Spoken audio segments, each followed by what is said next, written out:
Storybook reading is an important teaching strategy that can be used for multiple purposes throughout the learning day. The research is clear that reading to children promotes early language and literacy skills such as building background knowledge and vocabulary, as well as phonological awareness and concepts of print. First come engines, big and strong, pulling lots of cars along. Look, what is that up here on this train? Some cars keep things from the rain. Some carry trucks. Do y'all remember what grain is? What is this in this car? Who remembers this? What is grain? Birds. Birds? Well, it might be maybe some bird food. Sometimes food like wheat. Are cows and pigs passengers on the train? They are, aren't they? Or gas or logs? I got a little truck. You have a little truck? Do you carry logs on it? You do? Like a log truck? Yeah. Why not? Why isn't this seed going to grow up to be a marigold like this seed? Because he wants to be a little kid. He wants to be a little kid, you think? Well, did we grow from seeds? Did you grow from a seed? No. Can't be a kid. Grace, why do you think it's not going to be a marigold? We come out our mama's because it's not skinny like the other one. Because it's not skinny like the other one. It was different. Finally, the second little pig wiped his brow. Can you wipe your brow again like this? A job well done, he thought. What are these? These are another words for blossom. What's another word for blossom? Flowers. Children love listening to stories. Teachers who read aloud every day are providing opportunities for children to be engaged in interesting books that may express new and different ideas and expose them to unique and unusual words. The boy and his fathers were ostracized. They were ostracized. That's a big word. They be their body. Anybody know what that means? Yeah. What does that mean? Ernest, do you know? That means. What does ostracized mean? Anybody know? That means get out and die. Get out the neighborhood. Good job. That means get out the neighborhood. That means they made them live out on the edge of town. They couldn't stay in town. That's right. That's what that means. Teachers plan for storybook reading by choosing books for many reasons. One purpose for reading is for children to hear and learn new vocabulary words. Let's watch Sue as she helps children understand the meaning of words as she reads. She doesn't take away from the story, but instead embeds the meaning of a word that may be unknown to her children. Little Teddy woke up and sneezed loudly. Nobody heard him because there was no one there. Nicole and Jack had moved to a new house. I'm all alone, said Teddy. They've left me behind.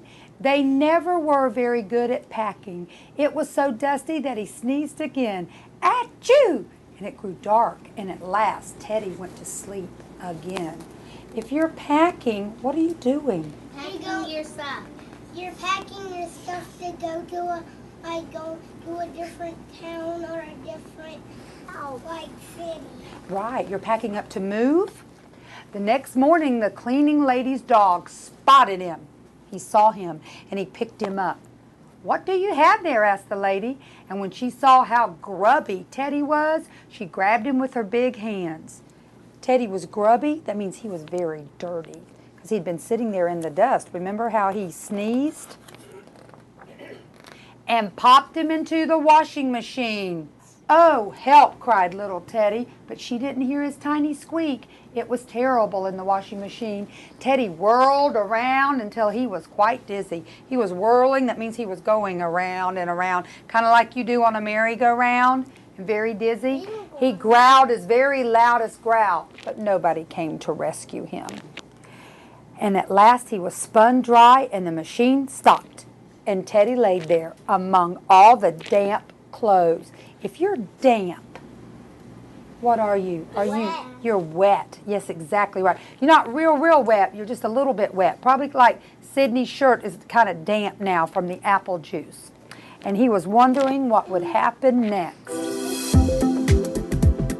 When planning for storybook reading that will focus on growing vocabulary, be sure to preview the book first and choose 3 or 4 words to teach from the story. Your goal is not to select the most unusual words, but to select words that could be most useful to children. They need this energy to grow and move. Oh, energy. You know what energy is? It just kind of told us in the book. It gave us a clue.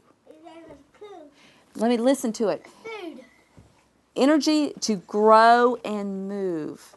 I can grow. So food is a type of energy, and energy is what makes us move and grow.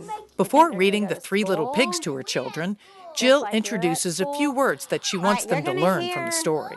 You are going to hear some words in this story, and we're going to talk about some of the words you're going to hear, because you might be able to help Miss Jill when I read, okay? You're going to hear the word huffed. Can you say huff?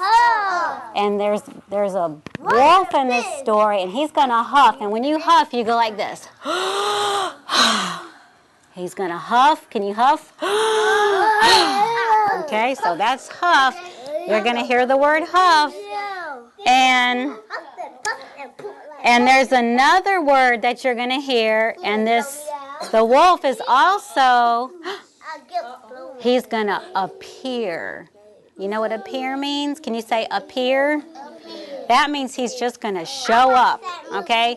Just like you appeared at school today. That means you showed up at school today. And another word you're going to hear, you saw this movie, a movie like this before? And another word you're going to hear is grinning. Does anybody know what grinning means? What does grinning mean? Growling. Not exactly, but close. A dog growls, but you know what? What is smiling? Very good. And he's going to have a grin, but a grin is more like you're showing all your teeth like this, and you're just grinning from ear to ear. Notice how she chooses words that may not be in her students' current vocabulary, but ones that children will be able to understand by acting out the word, huff. And he puffed, and he blew the house in, blow really hard. Soon enough, the wolf appeared. Uh-oh, there's that word. He appeared at the door.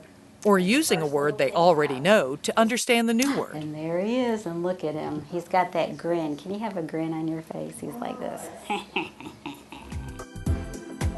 The key to growing children's vocabulary through storybook reading is to choose a few words that will expand the children's listening and speaking vocabularies. Be sure to post the words around the room and use them often as you talk with children so they can add them to their speaking vocabulary. You can learn more about how to grow vocabulary using storybooks in the Read About It section of the Reach Workshop series.